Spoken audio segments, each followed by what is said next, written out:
안녕하세요. 독서를 가르치는 서미선입니다. 오늘은 11월 학력평가 독서지문 두 번째 시간, 사회지문을 함께 공부하는 시간입니다. 우리 독서지문 할 때 선생님 늘 첫째도 둘째도 셋째도 지문 분석이다. 그리고 점점 짧아지고 있다. 그래서 이거를 그 내용을 이해하는 게 아니라 그 논리적인 어떤 그 서술 방식, 논리적으로 한 문장도 빠짐없이 다 이게 왜 여기 있는지 그 다음은 무엇인지 정확하게 이해하는 게 필요하다고 얘기했죠. 그리고 관련 그림이 있으면 기술 지문처럼 먼저 보고 예측하는 것도 좋다라고 얘기했는데 25번 문제를 보니까 쓱 보니까 읽기 전에 윗글에 제시된 분쟁 해결 절차를 도식화한 것이다. 전체를 그림으로 표현한 거라면 한눈에 파악할 수 있게 분쟁이 발생하면 평화적 수단을 강구해서 분쟁을 해결하거나 그렇지 않으면 강제 절차를 통해서 분쟁을 해결하거나 이런 내용이구나 라고 쓱 생각하고 나서 본문에 읽는 것. 일종의 팁입니다. 요인물 선생님이 23번부터 27번 본문 스스로 정리하라고 나눠줬죠. 여러분 선생님이랑 같이 키워드 맞춰보고 문제 풀기 전에 스스로 중심 내용이 잘 드러나도록 문단별로 밑줄 키워드 동그라미 치면서 한번 읽어보세요. 다 읽어봤습니까? 그럼 선생님이랑 같이 지문 공부하겠습니다. 먼저 여러분이 생각할 시간을 주기 위해서 선생님이 먼저 지문을 한번 천천히 읽어볼게요. 첫 번째 문단. 유엔 해양법 협약은 해양의 이용을 둘러싸고 발생하는 국가 간의 상반된 이익을 절충하고 갈등을 해결하는 규범의 역할을 담당하고 있다. 그렇죠. 첫 번째 문단에서는 화제가 나오고 있는 유엔 해양법 협약이라고 하는 거에 대해서 얘기하겠다. 그리고 이거는 바다, 일종의 바다의 법이다. 그렇죠. 그리고 국제적으로 국가 간의 상반이 뭐예요, 여러분? 절충, 규범, 그렇죠.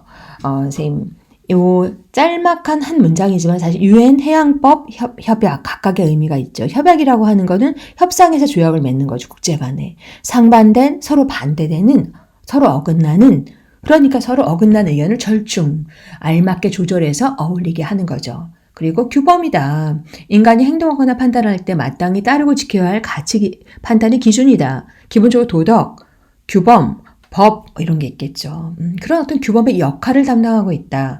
유엔 해양법 협약의 역할이라고 할 수 있겠네. 제목 그렇죠.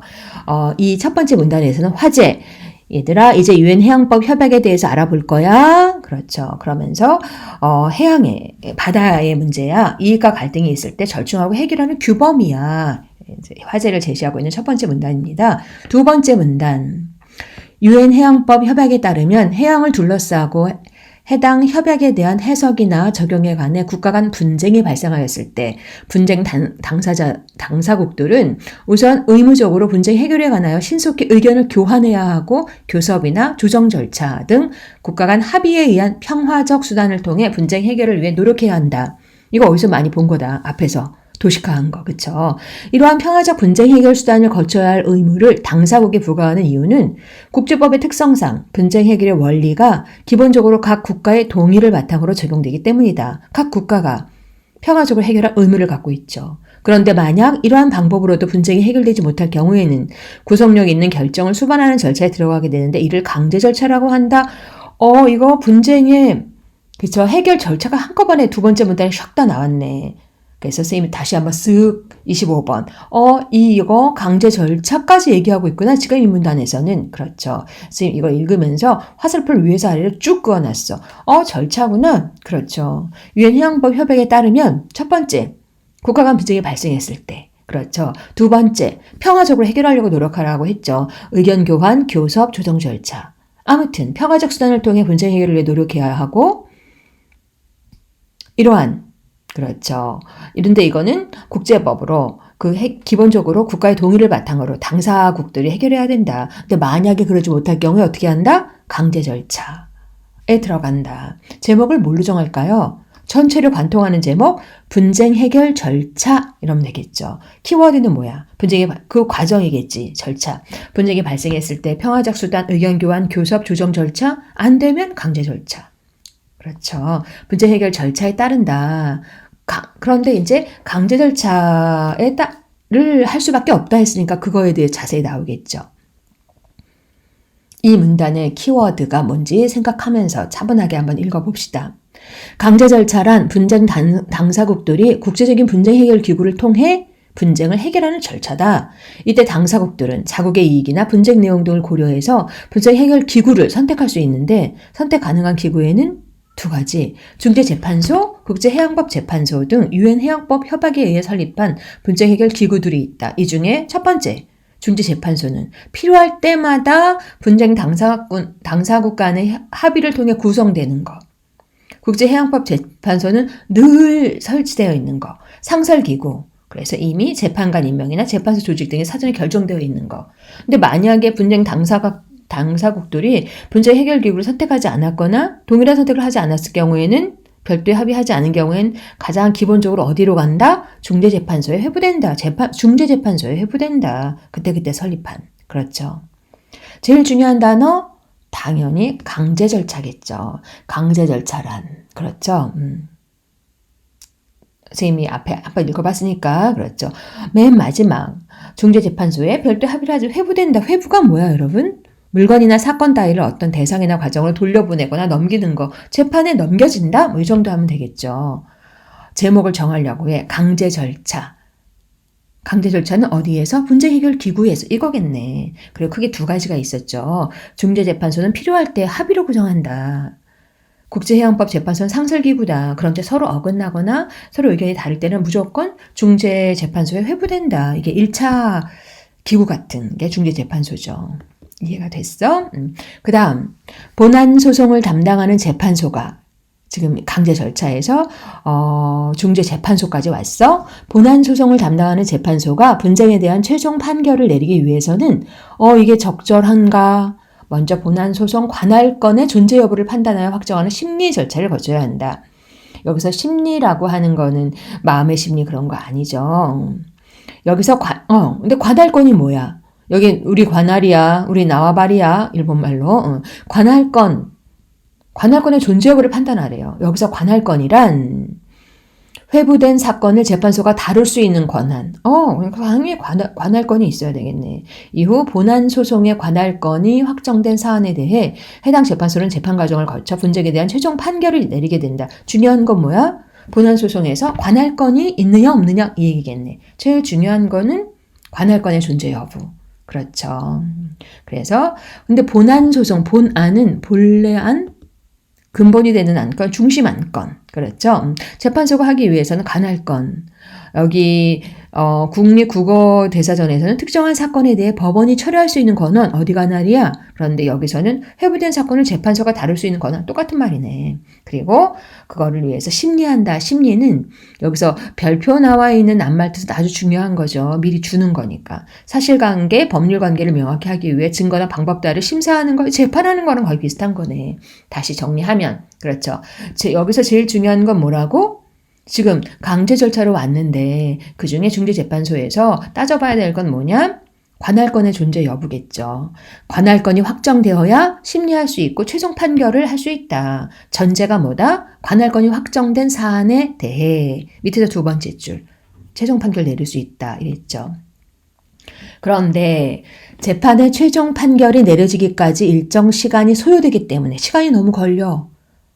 해당 재판소는 분쟁 당사국의 요청이 있으면 필요한 경우 잠정 조치를 명령할 수 있다. 새로운 거. 잠정이 뭐야? 잠정. 임시로. 이때 잠정 조치란 긴급한 상황에서 분쟁 당사국의 이익을 보호하거나 해양 환경에 중대한 피해를 방지할 목적으로 내려지는 구속력 있는 임시 조치이다. 잠정 조치는 효력이 임시적이므로 잠정, 임시, 본안 소송의 최종 판결이 내려지면 효력이 종료된다. 그때까지 임시, 구속력이 있다 이거죠. 여기서 제일 중요한 단어는 당연히 잠정 조치겠네. 그렇죠. 그러니까 최종 판결이 너무 길어 빨리빨리 해결해야 되는데 지금 해양 오염이 심각한데 그러면은 잠정 조치를 요청하면 그렇죠. 그러면은 긴급한 상황에서 해양 환경에 중대한 피해 빨리 해야 돼 할 때 잠정 조치를 내릴 수 있는데 구속력에는 임시 조치다. 제목을 뭘로 할까요? 잠정 아까 임시로 정합했죠. 잠정 조치지 뭐. 긴급할 때 분쟁 당사국 이익이 관련되어 있고 해양 피해를 방지하기 위해서 구속력 있는 임시 조치다. 별거 아니죠. 분쟁 당사국이 소송을 제기하여 재판소에 사건이 회부되면 넘어왔어? 소송 절차가 개시되고 그렇죠. 그 이후 분쟁 당사국들은 언제든지 잠정 조치를 요청할 수 있다. 그렇죠. 빨리 해줘 이거 임시로 빨리 해주세요. 일반적으로 잠정 조치는 사건이 회부된 재판소에서 담당하지만 본안 중심 안건이라고 얘기했어. 근본이 되는 안건, 본안 소송의 재판소와 잠정 조치를 명령하는 재판소가 다를 경우도 있다. 원래는 중재재판소에서 해야 되는데 빨리 해야 돼서 다른데 본안 소송과 마찬가지로 잠정 조치도 관할건을 필요로 한다. 여기서 관할건이 또 나오는구나. 정리해 볼까요? 제목을 뭘로 할까요? 잠정 조치 계속 얘기잖아. 잠정 조치도 뭐가 필요하다? 관할건이 필요하다. 그러니까 지금 재판으로 넘어와서 소송을 제기하고 잠정 조치 누구나 신청해서 어느 나라나 가능하지만 관할건이 있는 곳에서 해야 된다. 맨 마지막 문장이 좀 길었습니다. 예를 들어 앞에서 한 얘기를 예를 들어 줄 건가 보다 적용해서 천천히 읽어보겠습니다. 유엔 해양법 협약에 의한 중재재판소까지 왔어. 중재재판소에 사건이 회부되었지만 사안이 긴급하고 재판소 구성을 기다릴 수 없는 경우에 한참 걸려 재판소 구성이. 그럴 땐 상설기구인 국제해양법 재판소가 잠정 조치를 담당할 수 있다. 근데 본안은 어디에서 해? 중재재판소. 이때 본안 소송을 담당하는 중재재판소의 관할건이 확정되지 않았다 하더라도 잠정 조치가 요청된 국제해양재판소에서는 본안 소송의 관할건을 심리한 결과 중재재판소가 관할건을 갖게 될 가능성이 예측돼야지. 이거는 본안 소송 중재재판소에서 관할건이 돼야지만 돼. 대부분 그렇게 되니까. 국제해양법 재판소는 잠정 조치의 관할건을 가질 수 있다. 그러니까 우선돼야 되는 건 뭐예요? 중재재판소에 관할건이 먼저 돼야지만 그 다음에 국제해양법 재판소에서 관할건을 가질 수 있다.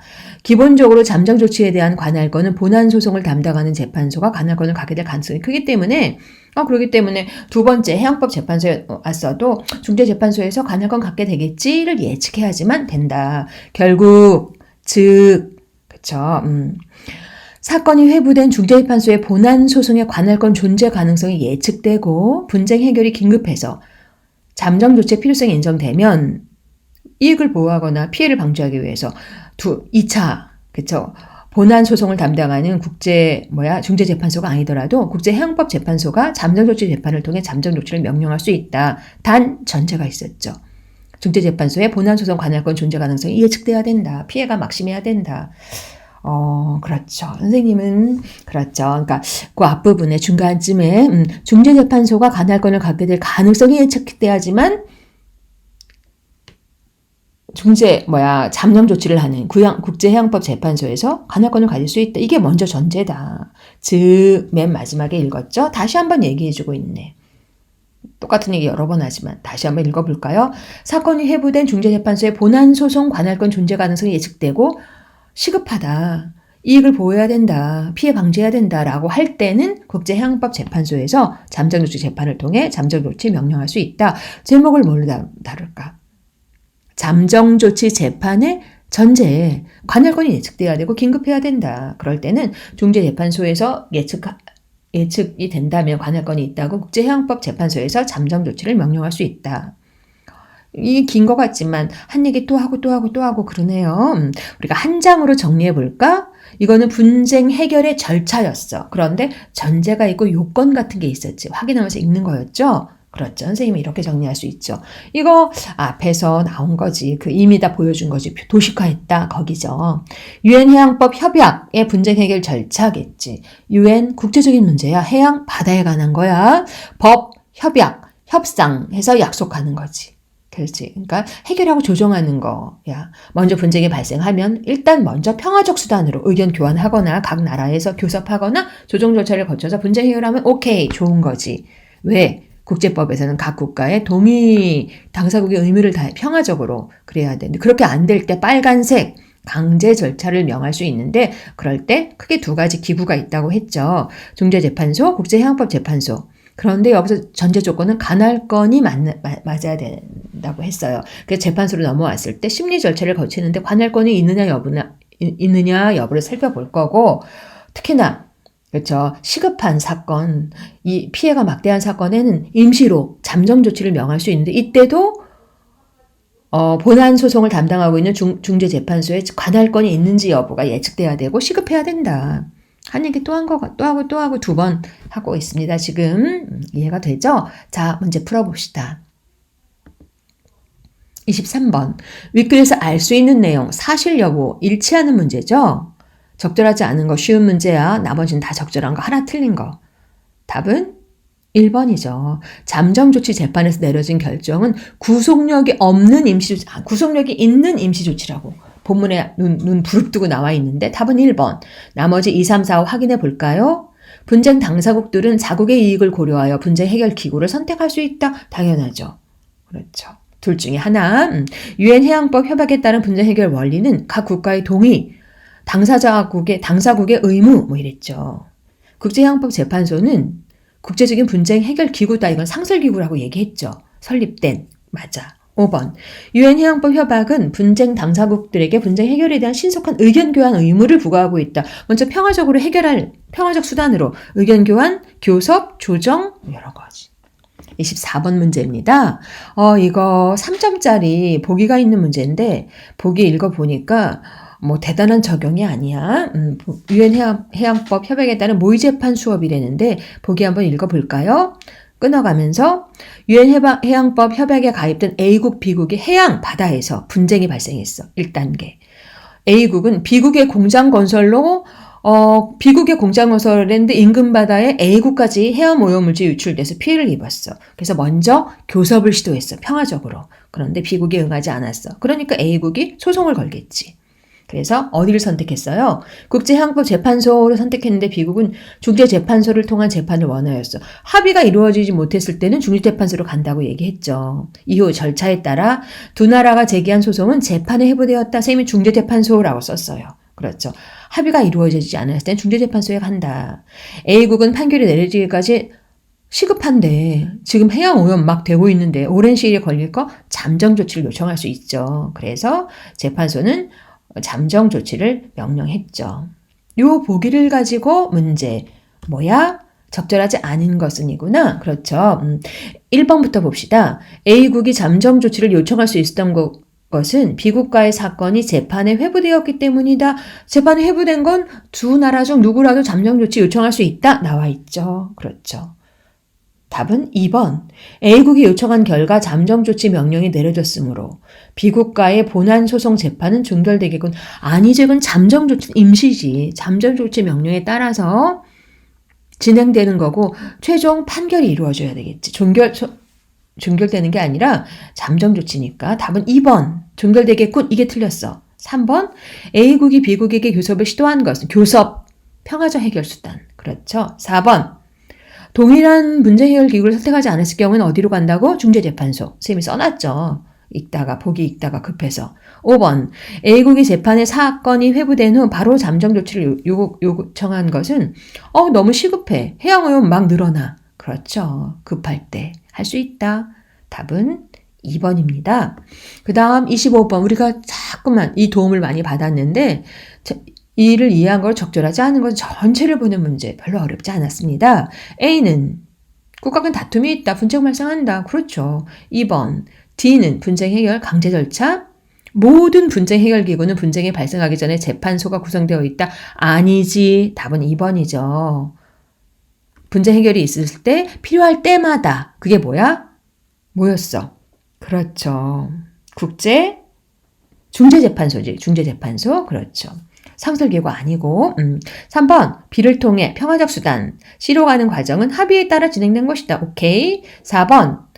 D를 통해 E로 가는 거는 그렇죠. 국제적 분쟁 해결 기구가 명령을 내린 거지. 최종 판결, 구속력 있는 결정. 그렇죠. 구속력 있는 결정을 통해 이루어진다. D에서 E 잠정 조치 명령이 내려졌다면 최종 판결 전까지만 유효하다. 그렇죠. 그러니까 2번과 5번은 서로 그렇죠. 이거 2번 앞에 문제랑 셈이 헷갈렸구나. 그렇죠. 5번 맞습니다. 5번 맞습니다. 답은 25번의 답 2번. 그 다음 26번. 기업과 니은에 대한 이해로 가장 적절한 것은 요거 중간 아래 문단에서 본안소 관할권에 관한 문제죠. 여기서 중요한 건 본안소송 관할권이 우선되는 거죠. 이게 예측돼야지만 잠정조치 관할권을 행사할 수 있다. 너무나 여러 번 했어. 답은 1번입니다. 기억의 존재 가능성이 예측되어야, 기억이 먼저 전제되어야 니은이 인정된다. 예측된 경우에만, 시급한 경우에만 할 수 있다 했죠. 27번 생겨나는, 발생하는, 주고받아야, 교환해야, 짧아지기, 시간을 소요한다는, 시간이 걸리는 거죠. 짧아지는 거 아니죠. 맞지만, 담당하지만, 막기, 방지하기. 답 27번에 답 3번. 이건 다 맞아야 돼. 자, 오늘 수업은 여기까지입니다. 이제 마지막 하나, 인문 지문이 남았습니다. 여러분 열심히 공부하고 있죠? 열심히 공부하는 여러분을 응원합니다. 다음 시간에 봅시다.